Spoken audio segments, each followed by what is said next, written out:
On Saturday, June the 4th, 2011, the 10th Annual Expo Sur, a leading international health forum, was held at Mexico's World Trade Center in Mexico City, bringing together organizations, companies, philosophers, and experts specializing in health, spirituality, meditation, and yoga. Accepting the invitation of Expo Sur's founder, Miss Mary Lou Figueroa, Supreme Master Ching Hai graced the event as the honored guest speaker via video link. Having met Supreme Master Ching Hai last year at the United Nations Climate Change Conference, Miss Figueroa was inspired by her dedicated work for the planet and humankind.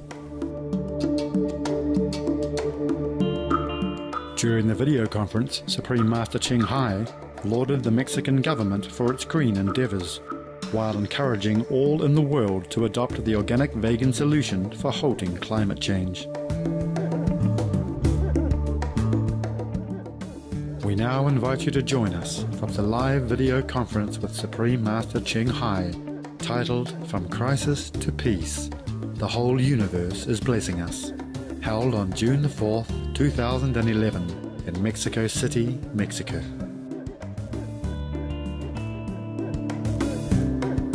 Supreme Master Ching Hai's lectures are not a complete meditation instruction. Please do not try alone. For free of charge guidance, please visit www.godsdirectcontact.org or contact any of our centers near you. Hola y muy buenas tardes, nobles damas y caballeros. Por favor, sean bienvenidos en esta tan noble ocasión. Honorables invitados, apreciables asistentes, representantes de diferentes organizaciones y caminos espirituales, reciban el más cordial y afectuoso saludo. En esta tarde, la Asociación Internacional Maestra Suprema Ching Hai en México presenta la conferencia magistral de la crisis a la paz. El universo entero nos está bendiciendo, en la cual tendremos una importante invitada vía satelital, la Maestra Suprema Ching Hai, que nos compartirá su sabiduría y conocimiento del más alto interés para todos nosotros, así como de la paz y la seguridad de nuestro planeta. Tendremos edificantes representaciones artísticas para amenizar la velada y cerraremos esta maravillosa experiencia con una deliciosa cena vegana. Esta conferencia es presentada dentro del marco de conferencias magistrales de Exposer, el cual es el evento humanista y de salud más importante de América Latina. Contando con más de 120,000 asistentes a lo largo de su historia, Exposer se ha convertido en un importante foro para la difusión de todas las alternativas de bienestar humano, y en esta afortunada ocasión se encuentra celebrando su 10º aniversario.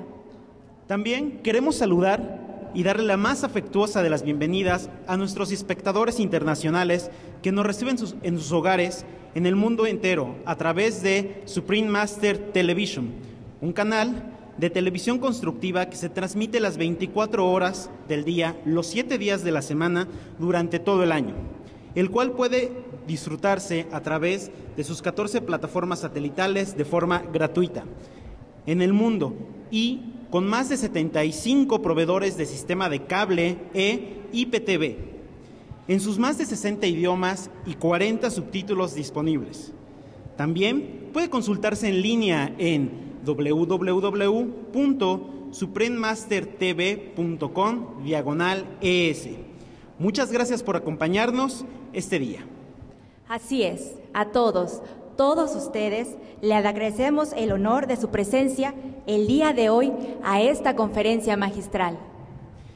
Quisiéramos dar inicio con el virtuoso guitarrista, el maestro Hugo Ernesto Gracián, quien recibió el premio de virtuosismo guitarrístico en el 7º Festival Internacional de Guitarra en Morelia. Es también instructor de Educación Artística en el Instituto Nacional de Bellas Artes y ha presentado su talento en distintos ciclos de guitarra y festivales de música culta en la República Mexicana y en el extranjero, el cual nos interpretará Tauro y Virgo, de su obra Zodiaco, del compositor mexicano jalisciense Sergio Campo, Démosle un caluroso aplauso al maestro Gracián.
Maravilloso.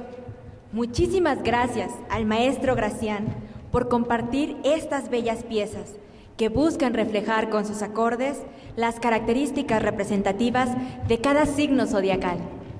Hoy queremos hacer llegar un mensaje de paz, un mensaje de amor universal, que incluye a todos los seres en la creación, ya sea plantas, animales, humanos, ríos y mares.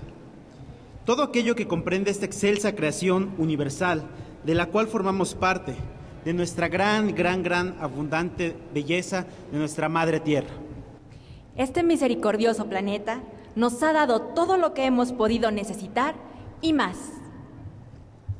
El día de hoy está clamando por el despertar de nuestra conciencia humana celestial y por acciones efectivas para restaurar su glorioso y perfecto estado original. Quisiéramos ahora tomar la oportunidad de presentarles a una persona, un individuo extraordinario y ejemplar, que es la inspiración de nuestra asociación internacional.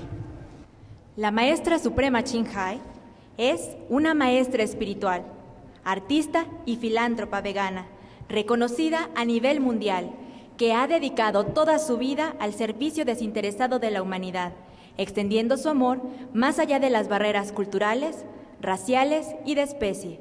En pocas palabras, un gran ser de luz que se interesa por todos nosotros, por la paz de nuestro planeta y por el medio ambiente. Vivir en un mundo de paz y amor es un sueño compartido por todos los seres de esta tierra. La humanidad debe caminar junta este sendero y redoblar esfuerzos para hacerlo realidad. El tiempo ha llegado y solo es necesario ser ejemplo, ser ese cambio que tanto añoramos. Ahora, quisiera invitar al escenario a la señora Rosalba Zúñiga, psicóloga y vegana, miembro de nuestra asociación en el estado de Veracruz, que compartirá con nosotros su experiencia con la Maestra Suprema Ching Hai en el método de meditación Kuan Yin.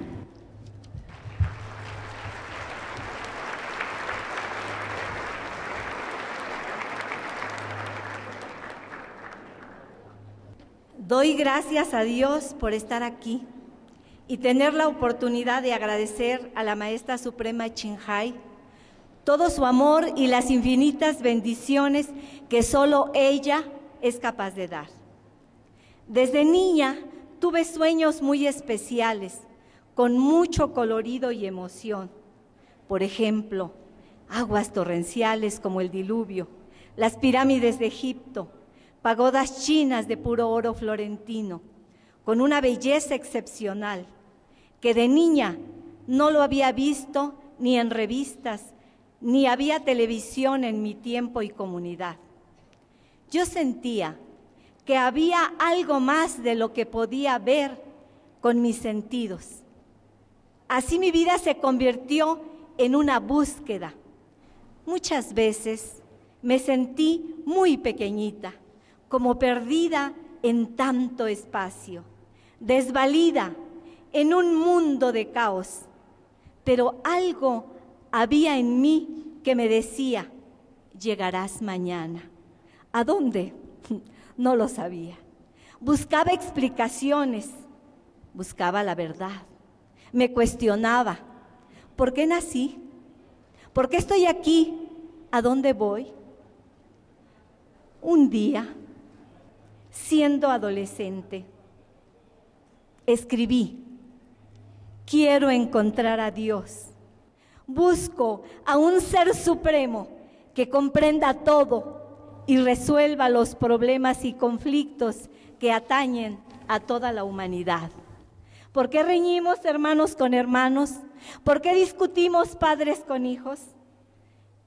¿Por qué peleamos con la maestra, con la vecina o con toda persona que se nos ponga enfrente? Yo busco a Dios para que me explique esto, para que sea mi maestro, mi guía. Así, mi búsqueda, mi sed de saber, de encontrar la verdad, me llevó a estudiar psicología, dianética, neurolingüística, yoga, a leer muchos libros de la vida de los grandes iniciados, retiros espirituales. Esto me daba tranquilidad. Contestaba algunas preguntas, pero no tenía las respuestas de todas estas cuestiones. Así mi búsqueda continuaba, hasta que un día fui invitada por mi hijo mayor a ver una videoconferencia de la Maestra Suprema Ching Hai. Fue entonces que pude sentir que había encontrado a ese ser supremo que mi alma pedía y a mi guía espiritual, y pude entender lo que Jesús nos decía: pide y se te dará. El que tenga oídos para oír, que oiga. Así me inicié felizmente en el año 1998 en la ciudad de Los Ángeles. Gracias, maestra, por ser ese océano de amor, de luz, de ese amor incondicional, por resolver todos los problemas y conflictos que atañen a toda la humanidad. Ahora sé que la razón de existir es aprender a amar, y solo lo podemos lograr con un guía espiritual, con un ser iluminado, lleno de amor, de humildad y luz, que está dispuesto a darnos la llave para la iluminación inmediata. Gracias, maestra, por todo tu amor, por ese amor infinito celestial. Muchas gracias.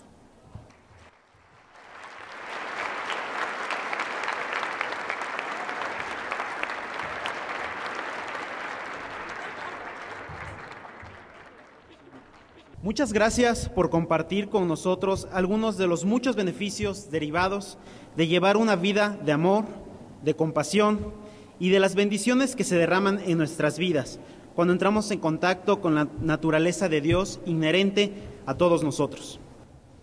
Ya que sin más preámbulo, queremos darle la más cordial y afectuosa bienvenida a la Maestra Suprema Ching Hai, quien de la manera más amorosa hizo espacio en su apretada agenda para aceptar la invitación como invitado especial de Exposer para participar en esta conferencia. Por favor, démosle una calurosa bienvenida al estilo mexicano. Hola, maestra. Buenas tardes. Buenas tardes. Oh, lovely people, Mexican. Buenas tardes. Maestra, muchas gracias por honrarnos con su presencia el día de hoy. Estamos muy contentos de que esté con nosotros. Sabemos que ha apartado su valioso tiempo para esta conferencia y queremos darle las gracias desde el fondo de nuestros corazones. Thank you very much, Master, for honoring us with your presence today. We are very happy to have you here with us. We know that you have put aside some of your valuable time for this conference, and we would like to thank you from the bottom of our hearts. Oh, I thank you for inviting me. Yeah. Gracias. Gracias. Thanks to you, Master. A ti, ¿ah? Gracias, maestra. Thank you to you. Thank you. Maestra, todos los presentes hoy nos sentimos muy honrados y privilegiados de que nos dirija un discurso con el tema de la crisis a la paz. El universo entero nos bendice. Muchas gracias, maestra. Master, all of us present today feel very privileged and honored to have you give a speech on the topic From Crisis to Peace. The whole universe is blessing us. Thank you so much, Master. Thank you. Thank you again for doing all this. Thank you for organizing this, and thank you for having me. May God bless Mexico. Thank you, Master. Thank you. I'm very happy to be with you again, the people of Mexico. And I would like to thank all the smart people at the Expo here in Mexico City. And I thank all the person involved in this magnificent gathering. I thank you, the organizer, the beautiful lady who has invited me here. I'm very honored to be with you on this program on your 10th anniversary. And I'm delighted to see you again, the kind and beautiful people of Mexico. I hope you are all comfortable there. It's not too hot, is it, now, Mexico? ¿Ça va? Yes, Master, we are very comfortable. Muy bien, muy bien. Yes.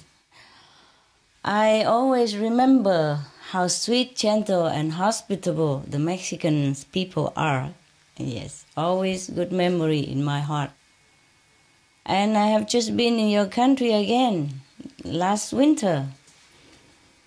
The Mexican Environmental Secretary, in the name of your country, has kindly invited me to attend the United Nations Climate Change Conference.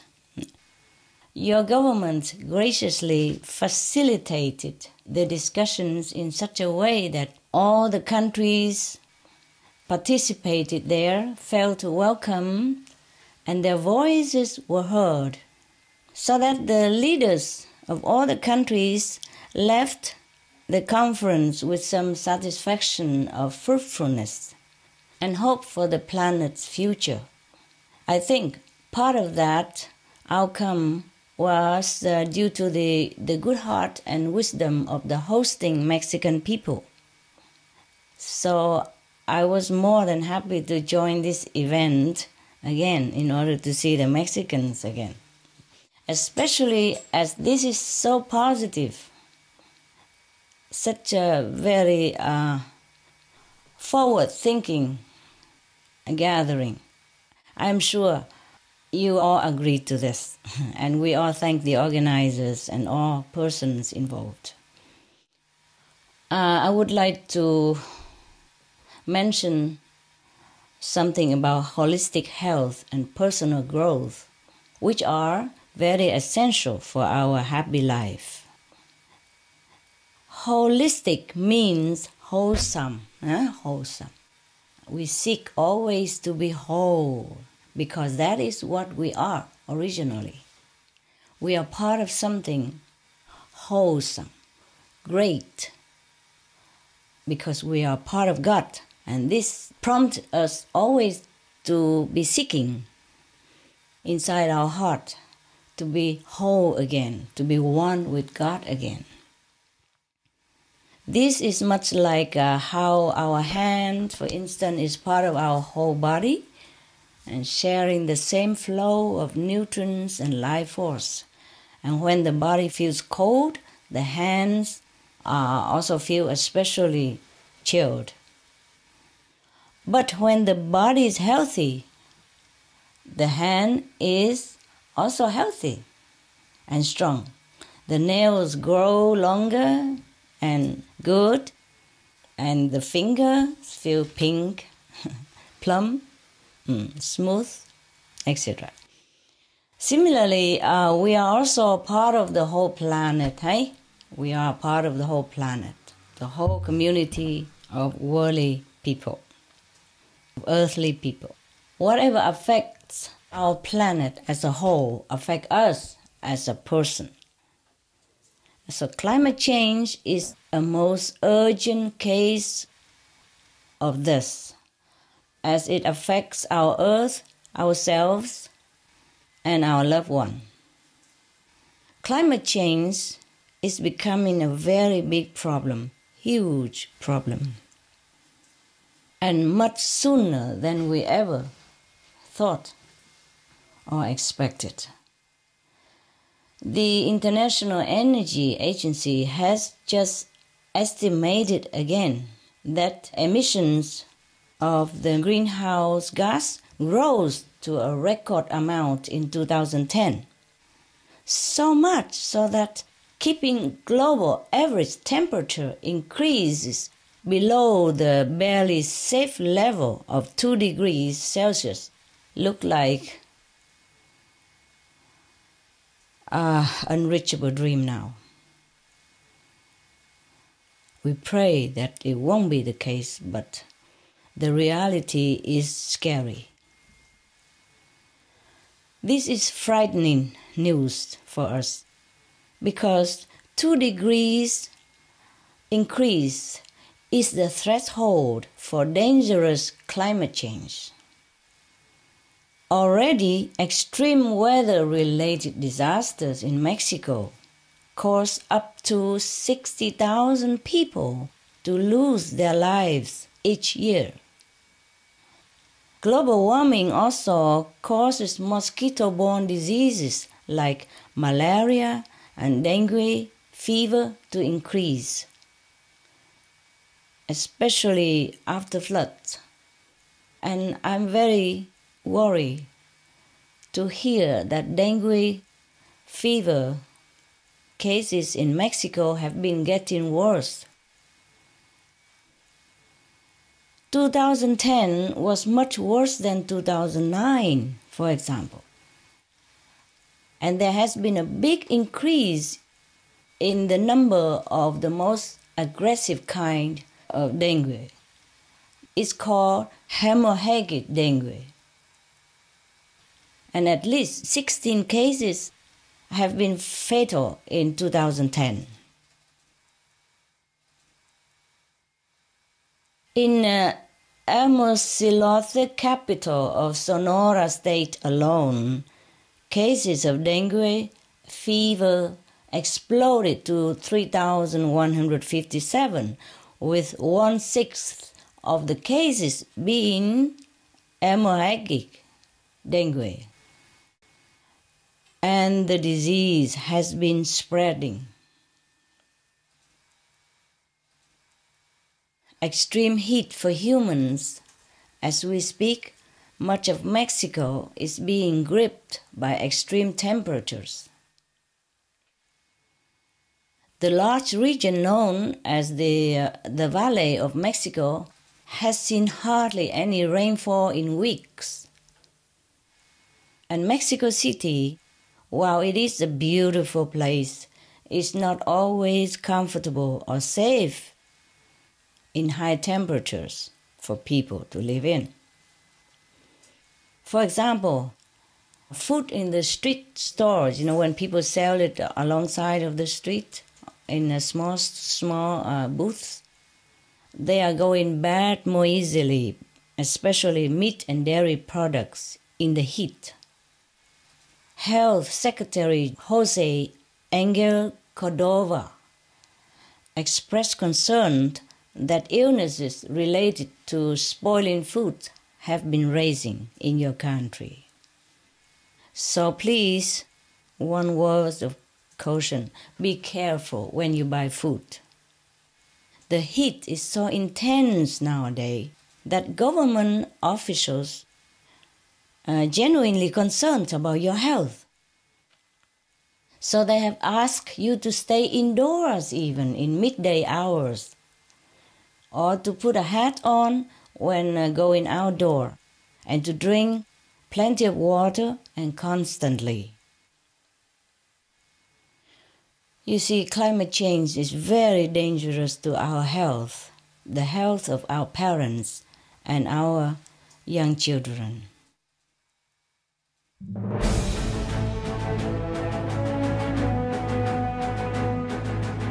European Parliament supports reducing meat to lower greenhouse gases. Call vote. Vote is now open. Reduce your meat consumption or stop eating meat totally.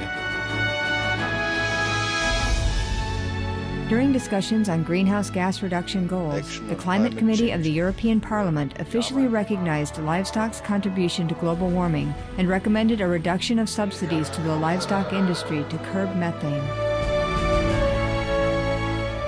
The European Parliament has adopted its own position on climate change as an institution.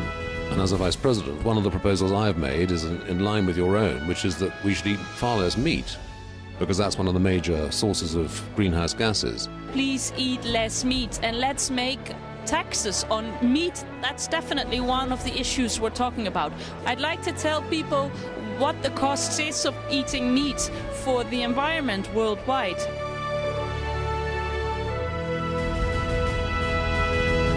My name is Jens Holm. I'm a member of the European Parliament. Please, be veg, go green to save the planet.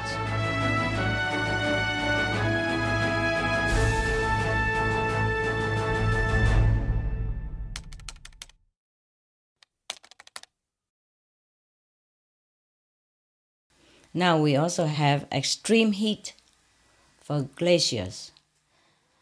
In this same heat, we also have trouble on a bigger scale in Mexico due to this heat. For example, the glaciers on the dormant volcano Iztaccíhuatl. As tropical glaciers, they are rare both in Mexico and in the world. However, they are now melting much faster than scientists previously predicted.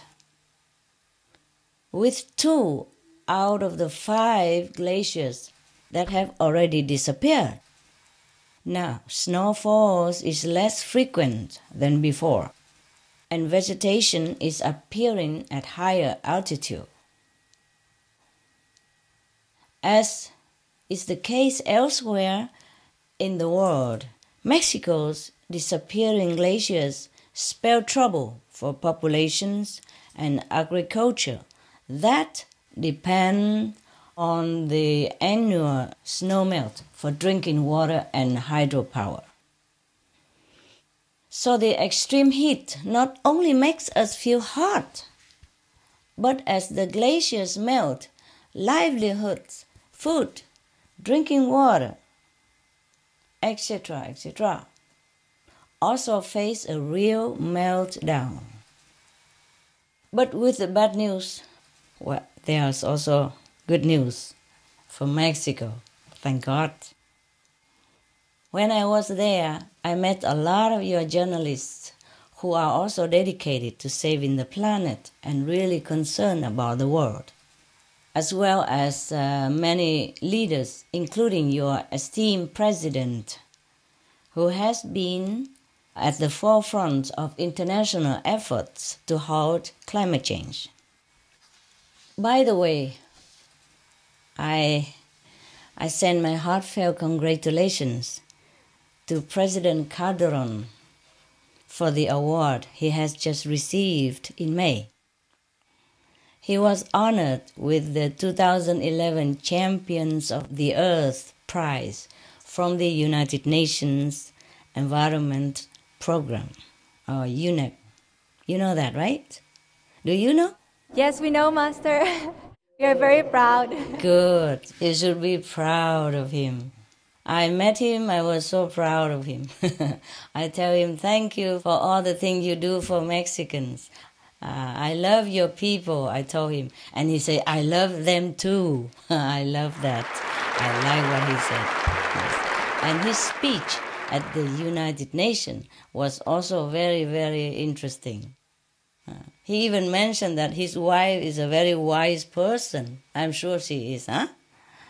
Behind a great man, there's always a great woman.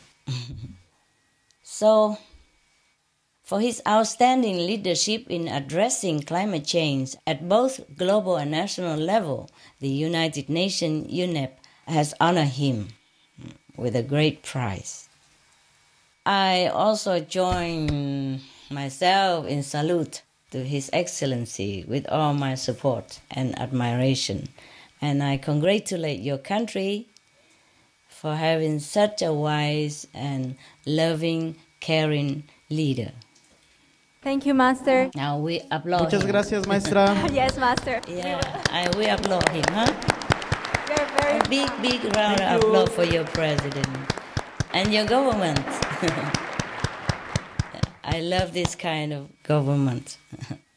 Okay, now first, let's go through some of the major news on how climate change is affecting Mexico. Researchers at NASA found that we are on a path to seeing an unprecedented number of forest fires around the world, pretty much all driven by global warming. This is already happening in Mexico as well. You know that, I think. Extreme dry conditions have set off more than 5,700 forest fires in your country during the first 4 months of 2011. This is new. This is recent. Scorching about 150,000 hectares of land. You know, your country is already affected a lot by climate change, and now these forest fires make it worse. Your president, Felipe Calderon, also attributed these forest fires to climate change. You see, he's very up to date. He's very on top of events in your country. He's a good president. Even now, Quintana Roo state is dealing with its worst fire season in a decade, with a total of 122 blazes reported and people having to be evacuated from their homes. Imagine how much challenge they have to face in this situation. And the children have to be interrupted from school, and the husbands, the wives is also disrupted with their works, their jobs, and they might be losing everything they have earned with their hard work all their lives. You see, the world's coral reef systems also, which include the second largest one in the world, it's just off the coast of Mexico. It's also experienced the second worst year of bleaching, meaning damage due to prolonged, unbearably hot temperatures in 2010. And the coral reef in the Gulf of Mexico area are also still reeling from the big oil spill of the U.S. coast recently. Bear in mind that the coral reef health are vital to ocean health. They support 1/4 of all marine life on the planet. Now, we talk about drought. Drought is affecting 40% of your country. Certainly, this has very difficult, huge, invisible impacts on the farmers. Take, for example, Mexico's Mayan community of Tabi. This village of 400 people have relied on their farming traditions for 2,500 years, with weather patterns that were precise and predictable. However, in the past 15 years, they have lost up to 60% of their crops due to the changed climate. To survive, Tabi residents are having to adapt by learning new farming practices, and sometimes they have to search for different jobs, which is hard to find also. If they have been farmers all their life, what else can they do? How can they find another job that easily? Even if they do find jobs elsewhere, this often takes them away from their home and family. It's not a nice situation, because Mexico people, they're very family-oriented and very social and neighborly. So if they have to move away elsewhere to work, imagine how lonely they felt and how challenging for their family having to part with their loved one, like father or mother. Now, tests by the International Maize and Wheat Improvement Center in Mexico have shown that maize, the vital grain once thought to be a heat-tolerant crop, actually declines because of prolonged high temperatures, especially when there is drought. For every 10% of lost crop yields in Mexico, another 2% of residents are likely to leave their country.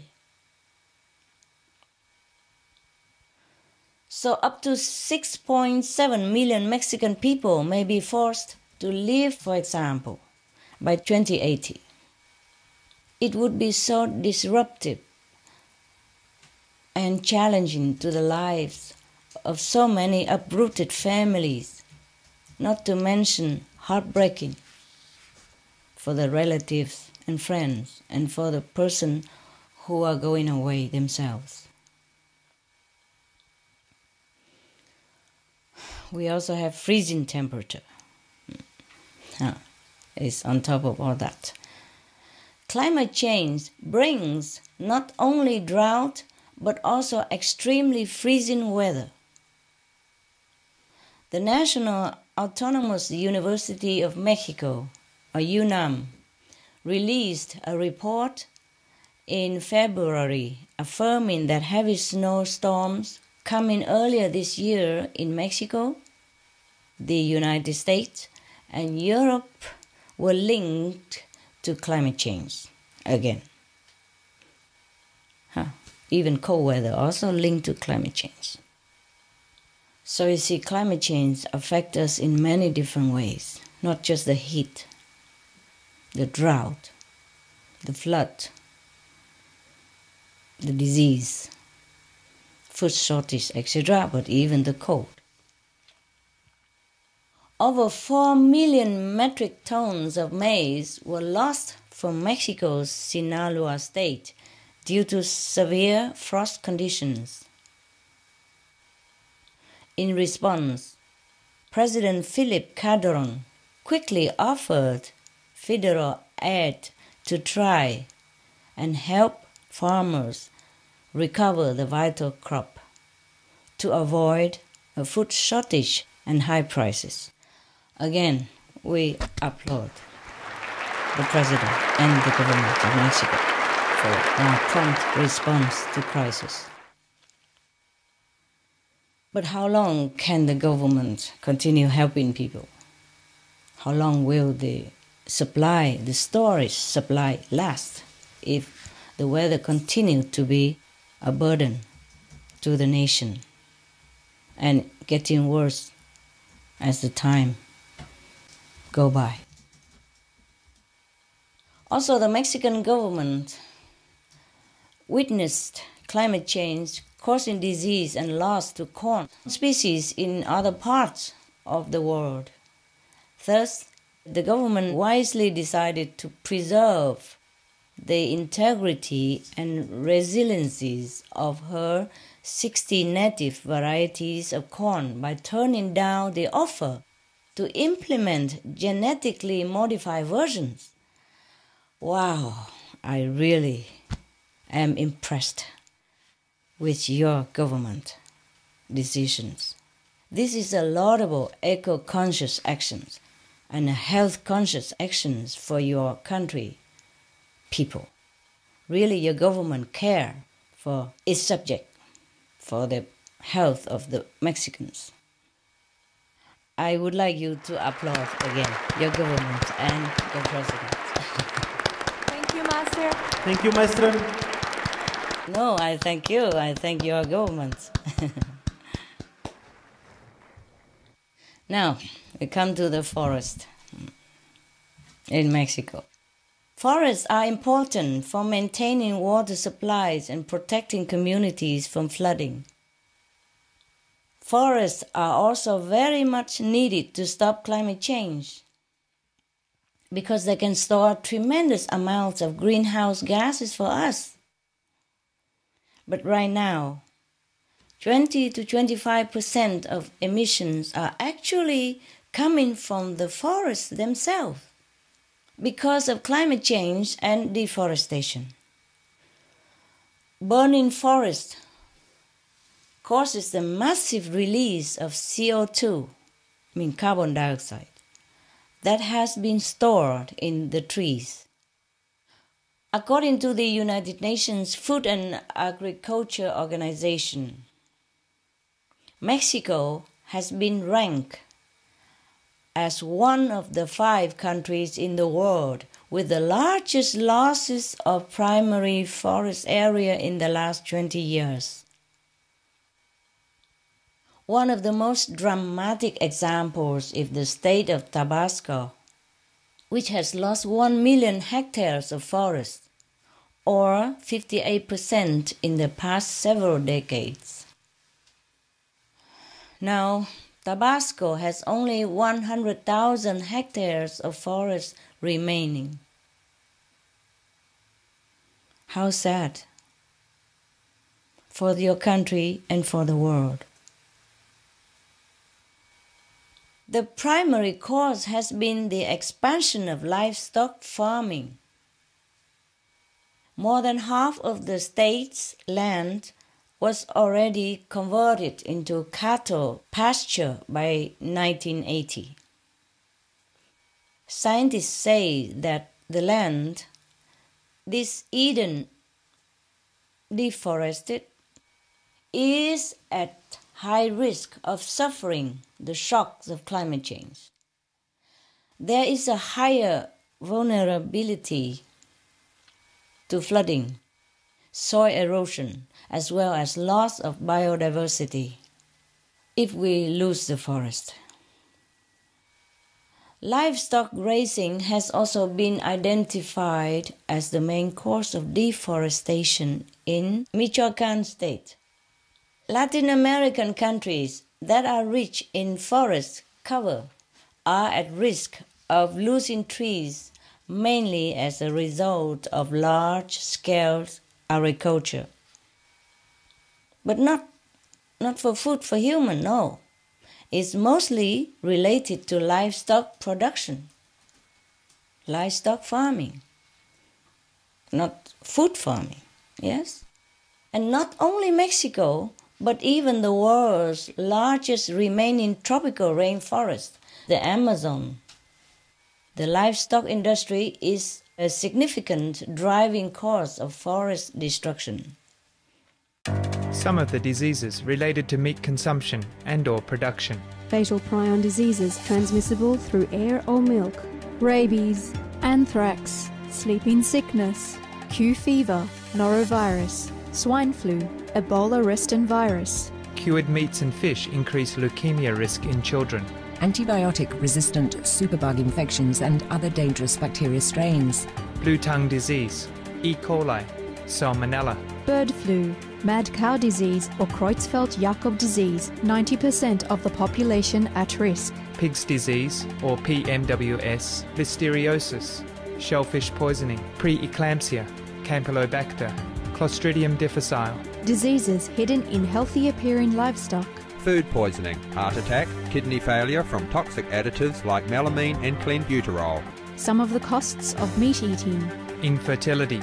Eating just one serving of meat per day increases the risk of women's infertility by 32%, with additional meat consumption increasing the risk. Heart disease. Over 17 million lives lost globally each year. Cost of cardiovascular disease is at least $1 trillion a year. Cancer. Increased childhood cancers and adult reproductive cancers from hormones in meat. Colon rectal cancer. Over 1 million new colon cancer patients diagnosed each year. More than 600,000 colon cancer-related mortalities annually. In the United States alone, colon cancer treatment costs about $6.5 billion. Millions of people are newly diagnosed with other meat-related cancers every year. Diabetes. 347 million people are affected worldwide. An estimated $174 billion spent each year on treatment in just the United States. Obesity. Worldwide, 1.6 billion adults are overweight, with 400 million more who are obese. Costs $93 billion each year for medical expenses in the United States alone. At least 2.6 million people die annually from problems related to being overweight or obese. Environmental. Use up to 70% of clean water. Pollute most of the water bodies. Deforest the lungs of the earth. Uses up to 43% of the world's cereal. Uses up to 85% of the world's soy. Cause world hunger and wars. 80% cause of global warming, plus more. Some of the costs of milk consumption. Cowpox from milking cows. Bacterial microbes, pesticides, and enzymes found in cheese derived from the inner stomach linings of other animals. Up to 80% of the calories in cheese are from pure fat. Breast, prostate, and testicular cancer from hormones present in milk. Listeria and Crohn's disease. Hormones and saturated fat lead to osteoporosis, obesity, diabetes, and heart disease, linked to higher incidences of multiple sclerosis, classified as a major allergen, lactose intolerance, plus more. For help quitting, please visit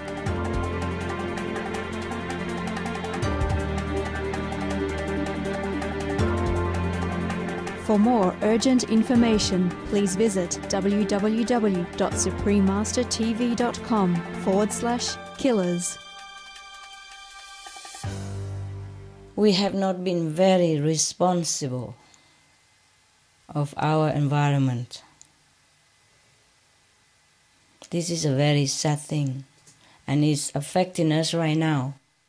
I hope deforestation will stop. We have to thank also many individuals, leaders, who are working to stop deforestation. By the way, I thank them all.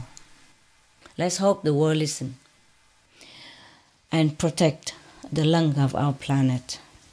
Not just the lung of our planet, but the health of our planet, the forest, the precious forest.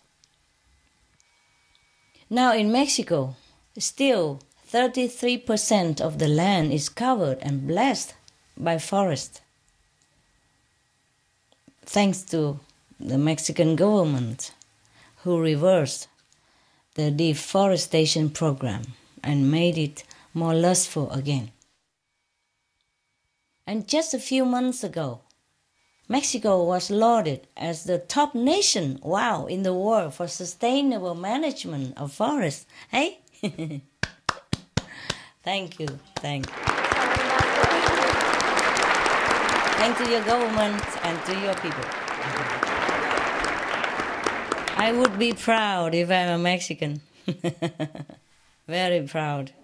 Yes. Okay. Yes, Master. Thank you, Master. Gracias. Yes, the Mexican made some mistakes before in deforestation, but they changed quickly. They realized the mistake and they reversed it. You know, we all make mistakes, but the thing is to do the opposite, to reverse, yes, the action. Now, the World Bank announced that through a 13-year joint program with the Mexican government, over 800,000 hectares of forest have been given to indigenous peoples. And as a result, 70% of all the forests are owned and cared for by the local communities. How wise, such a wise policy.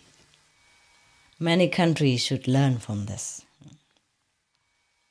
And today, Mexico's deforestation rate is half of what it has been a decade ago. It's a good news, huh? This endeavor has also facilitated general conservation, job creation, and betterment of local governance. In addition, the new jobs have enabled over 6,200 villagers to remain in their locality instead of having to move away due to work shortage. I can applaud your country forever. Gracias, maestra. Gracias. That's right. Yeah. And I can congratulate Mexicans forever also. Congratulate. And much love. God bless you.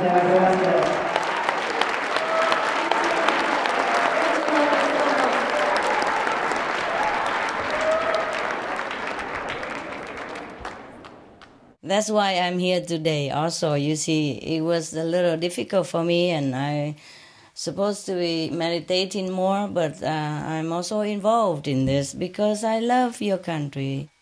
I love the improvement that your people and your government has made, the effort you put into conserving the land, the forest, and protecting the health of the people. So I made a reservation of time. I tell you a secret. It cost me millions of zillions of spiritual points because I appear here today. This cost me about 2-3 days without meditation very well. But I thought I should participate instead of my representative because I like what the Mexican people have been doing. I like your president. I like your government. Yes. Because I was happy to hear of this project. Thank you, Master. Gracias. Thank you so much. Yes. Thank to you. And of course, not just happy, but I also offer a humble contribution of $50,000. Well, $50,000 is not much, I mean, to such a great project like that.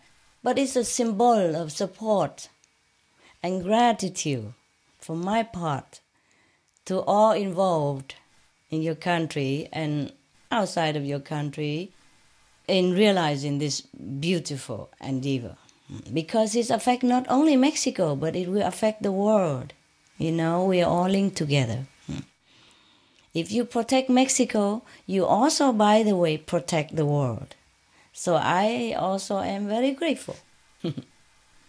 Furthermore, your President Philip Calderon announced during the climate summit in Cancun that he was determined Mexico would achieve zero deforestation within the next decade.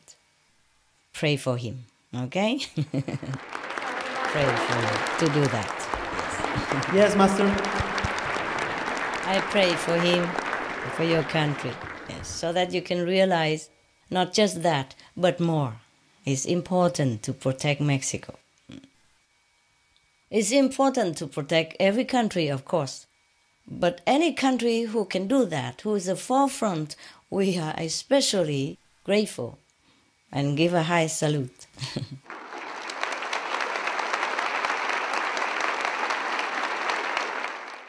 Now, the good news is that the Mexican government is making a lot of efforts to go green. Make green cities, green village, planting more trees, reforestation, etc., etc. Not just in protecting forest, but in all sectors. Bravo, Mexico! Bravo! Gracias, maestra. Thank you so much. Gracias a ti, a todos, a todos. Very happy you're telling us all this. Mexico City Go Green. Now, a number of environmental initiatives have been enhancing Mexico City and other urban areas. In December 2010, President Calderon announced that all new dwellings financed through the country's largest home lender, Infonavit, must be equipped with eco-friendly technologies. Mexico's urban areas are also implementing green roof technologies at an unprecedented pace, with Mexico City become the first in Latin America to adopt standards for their installation and featuring more than 20,000 square meters of naturalized roof space thus far. Wow. Wow. That's a lot. Other cities are also bringing in a green roof. Meanwhile, edible gardens are sprouting up on roadsides and roundabouts as well as above homes and other buildings. Mexico City is promoting 184 such projects that allow residents to participate in urban agriculture. In addition to the added food security, the gardens are making cities more attractive, more livable, more beautiful, more green, more sustainable. Wow. Good country. Now, we have some more solutions.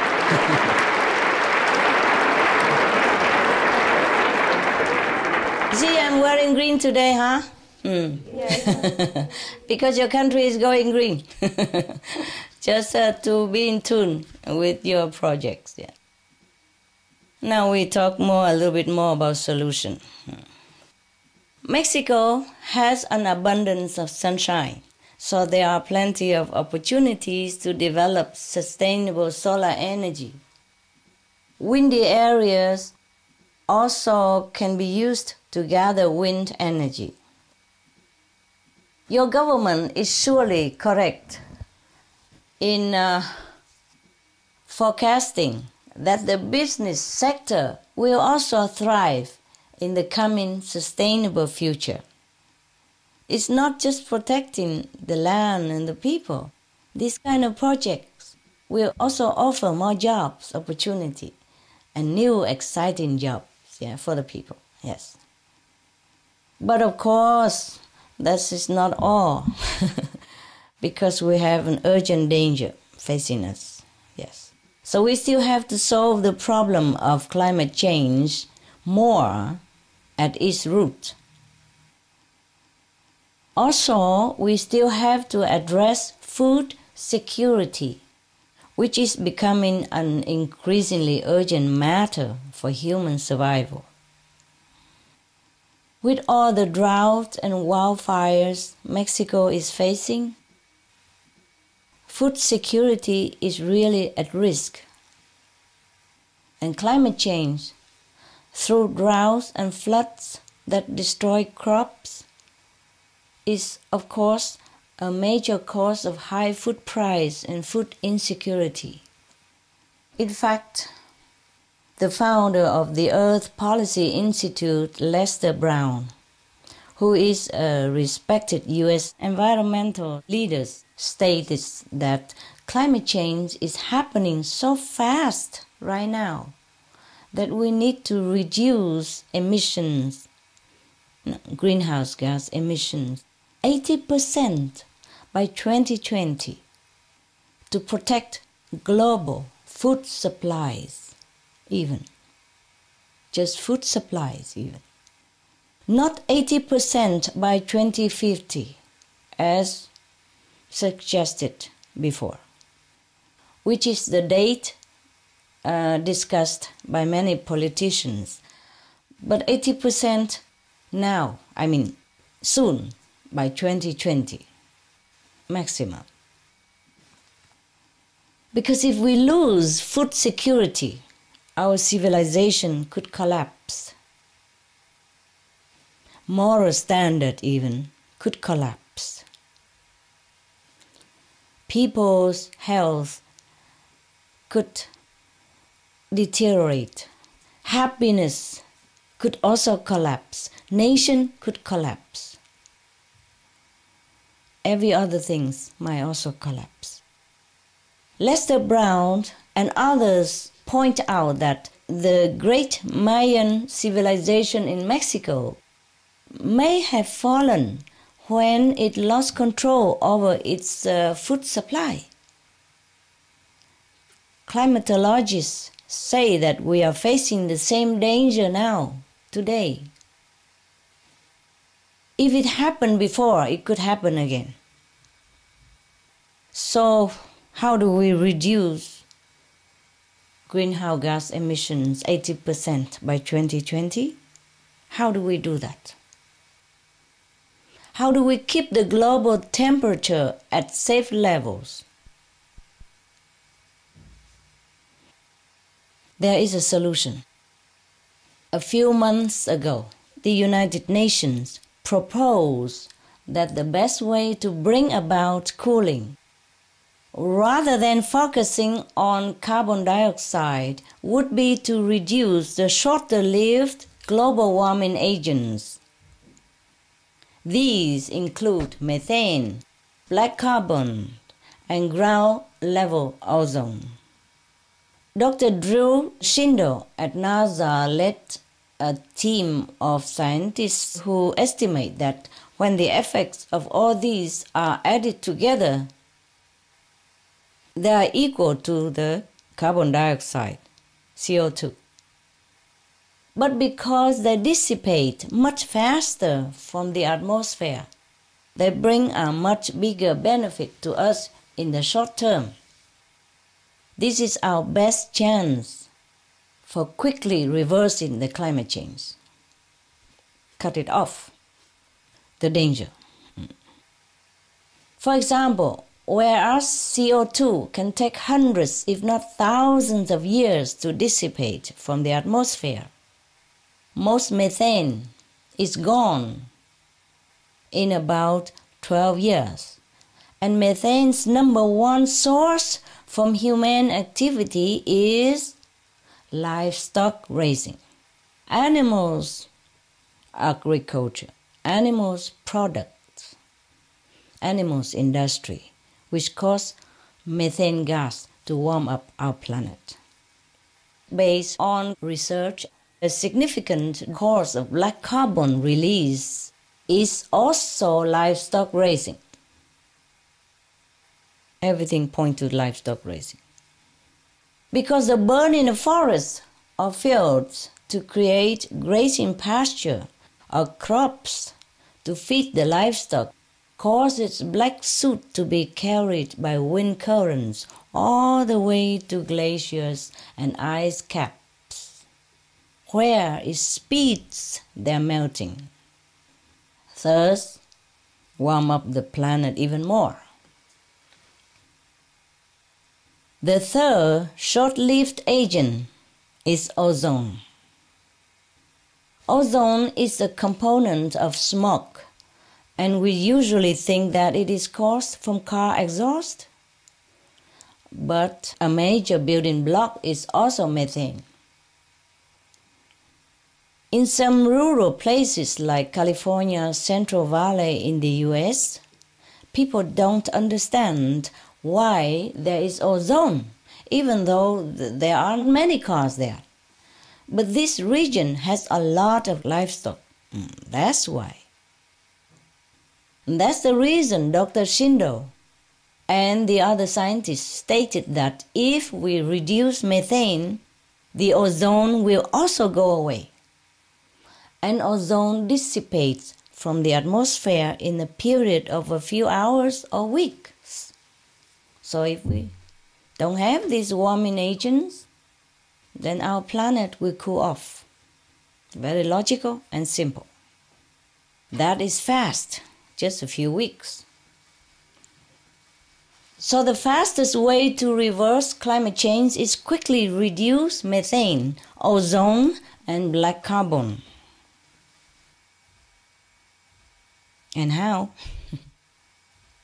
Again, the fastest, cheapest way to do this is to stop raising animals for human consumption. Water scarcity is also a serious problem because without enough water, we cannot grow food. The World Economic Forum estimates that if we continue with current trends, 2/3 of the world will be water stressed, means short of water, by 2030. Just over a decade, huh? And Mexico is certainly one of the places to be affected. But 70% of all water used by humans goes to agriculture, especially livestock agriculture, livestock raising. So the best place to conserve water is through food, manageable food, sustainable food, not animal food. And the best way to feed more people with less water is also through food. Sustainable food practice, sustainable agriculture, organic vegan agriculture. So we all should go vegan. And the best is organic vegan. The 20 water centers in the Netherlands have found that the most efficient way to grow protein, calories, and fats is through a plant-based diet. To grow 1 gram of protein, we need up to 6 times more water for animals' protein than for plant-based protein. It is the same with calories. It takes 20 times more water to grow calories from beef than to grow it from grains or potatoes. So to feed more people with less water, the best way is to be vegan, and organic vegan to be exact. Organic because it minimizes the use of chemicals as well, which is very, very harmful to the environment and to our health, and also worsen global warming effects, such as oceanic dead zones. Another challenge we are facing right now is how to pay for climate change mitigation and adaptation, especially in an era where many developed countries are facing financial crisis. Even those that wish to help the developing countries are not able to be as generous as they might wish because of the financial difficulties they are facing themselves. Many strong countries are facing financial problems right now, and that affects other underdeveloped countries as well, because they cannot offer more financial aid the way they want to. You see, it affects everybody, the financial crisis. We are losing species 100 times to 1,000 times faster than at any other time in the Earth's history.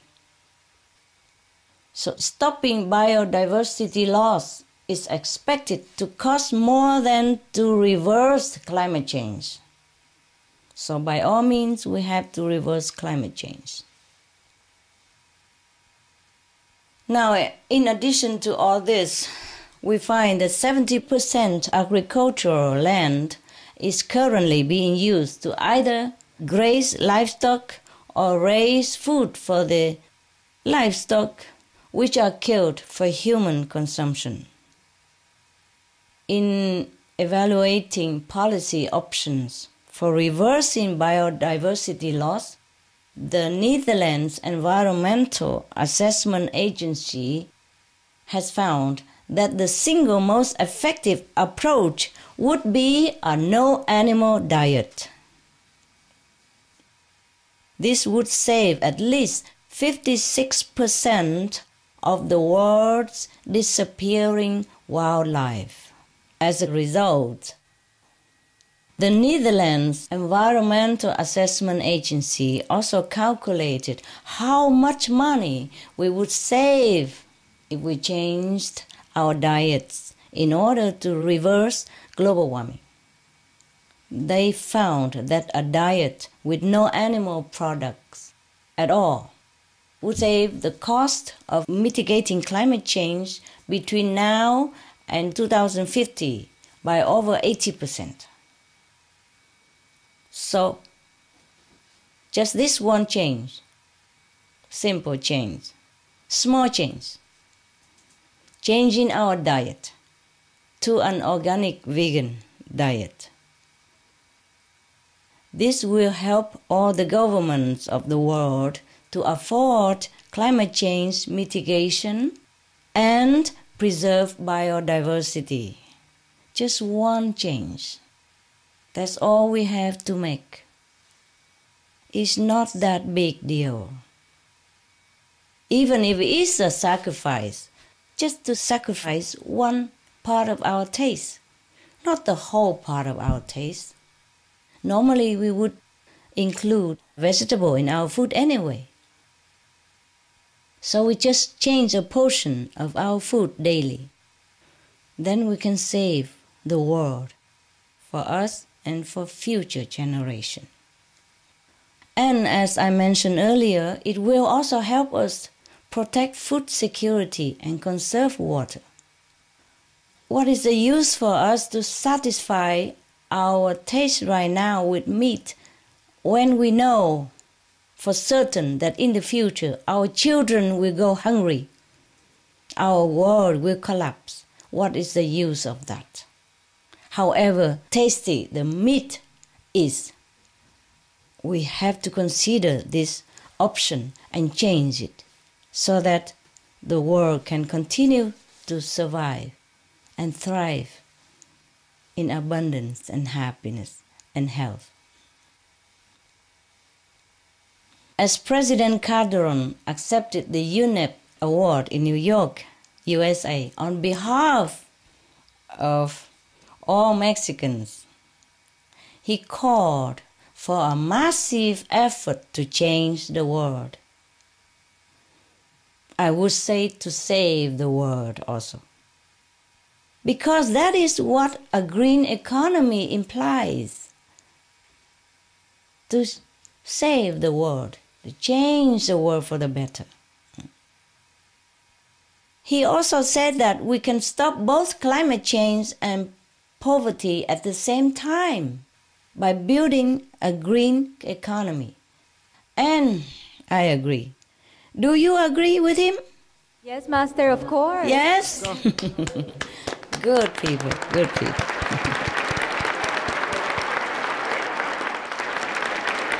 Yeah, I can talk about Mexico forever, eh?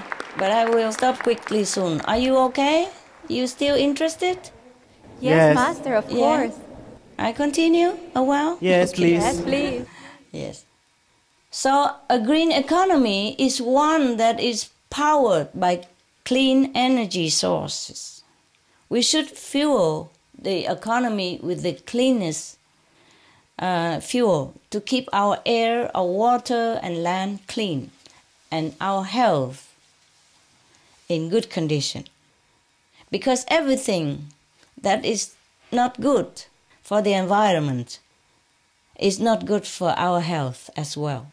All the chemicals of the agriculture, all the waste from the animals' agriculture run off into the river, into our stream, into the ocean, and we drink this water, we use the ocean, everything will affect our health.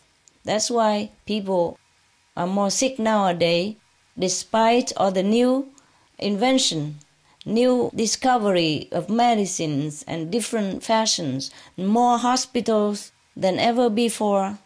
When we say we were not so developed right now we are more developed, we have more hospital, more illness, and more incurable disease. Even in the 21st century already, we are facing more and more new incurable disease all the time. Even just recently, if you watch the news, you know that there is a spread of E. coli infection in Europe, and many people die already, and thousands are still either critically ill or affected in the hospital. And the scientists, the doctors, have not been able to find the source of this E. coli because they say it's new E. coli strain and it resists many of the otherwise good antibiotic to cure it. So they're frantically trying to find the way to deal with this spread of E. coli right now in Europe. You know that, right? Right, Master. Yes. I haven't watched the news yesterday and today because I cannot. Situation is not favorable to watch. Have they found the cure for E. coli yet? Anybody know? The new one, the new strain of E. coli. Have they found it yet? No, not yet, Master. No, not yet. See? Yes, my God. And people keep dying if they don't find it soon enough. Because this E. coli strain is new and they resist the normal antibiotic, which would usually cure it. So the doctors in Europe are very, very concerned, very worried and panic. Many people are panicking right now. And that affects the economy as well. You know, Spain lost many hundreds of thousands of dollars because people refused to buy their cucumber. And then finally they have stated that no, these organic cucumber are innocent.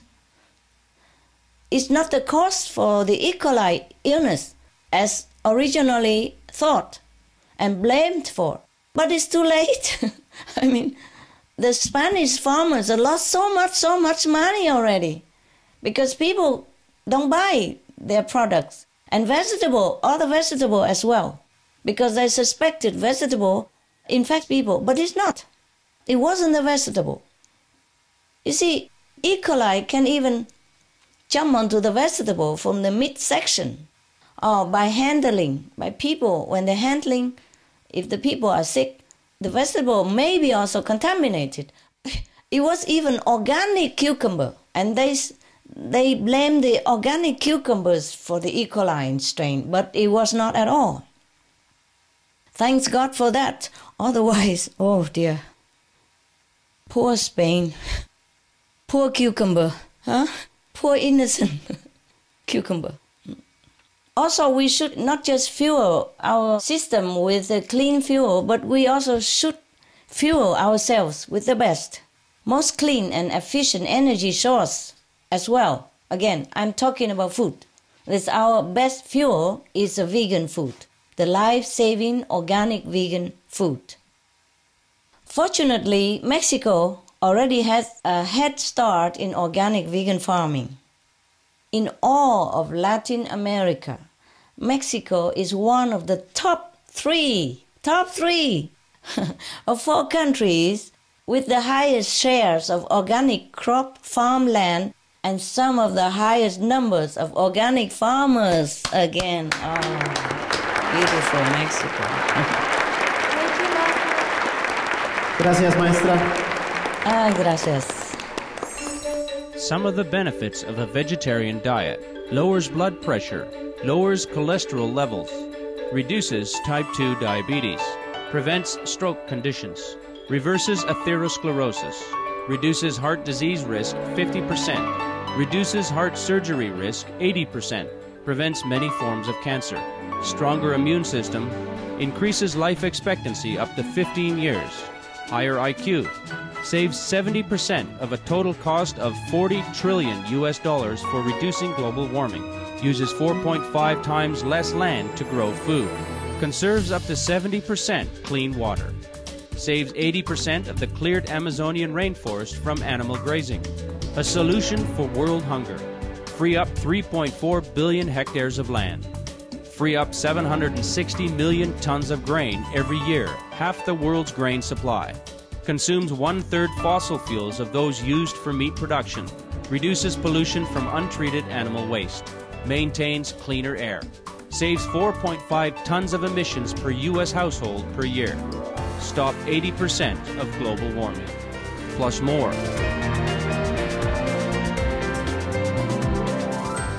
Save your life. Be veg, go green. For more urgent information, please visit www.suprememastertv.com/save-our-planet.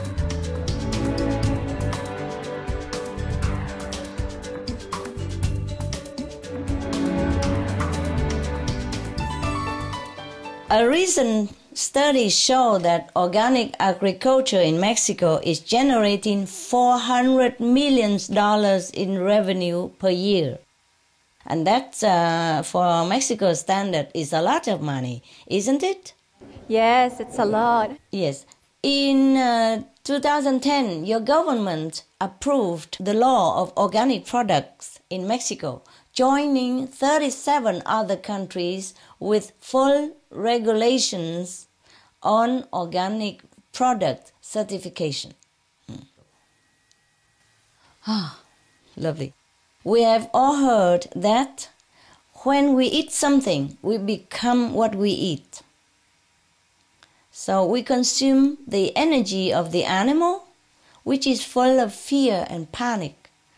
Well, today, eating animal products means we also consume the energy of tremendous destruction involved. The destruction of environment, the destruction of the planet, the destruction of our life, the destruction of our world. From all that we just talked about, climate change, disasters, disease, deforestation, biodiversity loss, water scarcity, food shortages, refugees, climate refugees even, etc., etc. Now, imagine yourself starting today, saying, no, I don't want to be part of all that destructive pattern. I don't want to be part of all that suffering of the people and of the planet. I don't want to be the hand that suffers as the body suffers. Instead, each of us can choose to be the hand that will heal the body. Each of us can restore the planet, bless it, and bless all of us, starting today, by simply being organic vegan. Is it possible? Is it possible? Yes, we can, huh? Thank you, Mexico. I love you. I love you and thank you for promising this. Thank you, Master.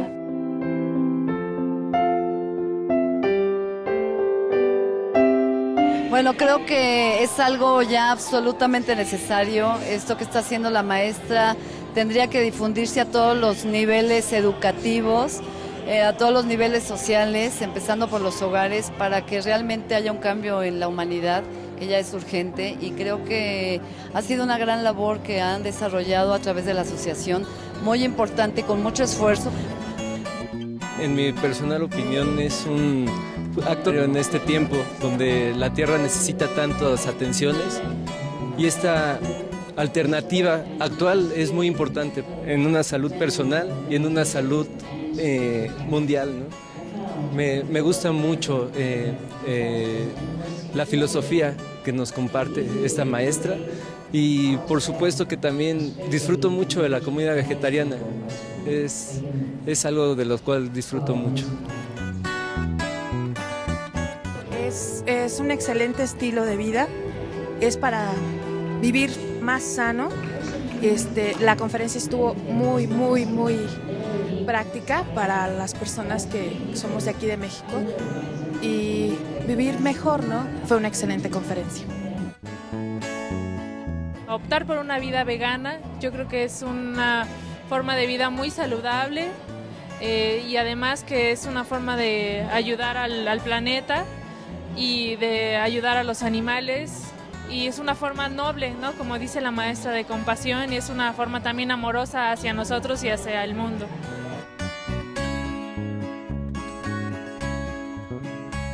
Supreme Master Ching Hai's lectures are not a complete meditation instruction. Please do not try alone. For free of charge guidance, please visit www.godsdirectcontact.org or contact any of our centres near you.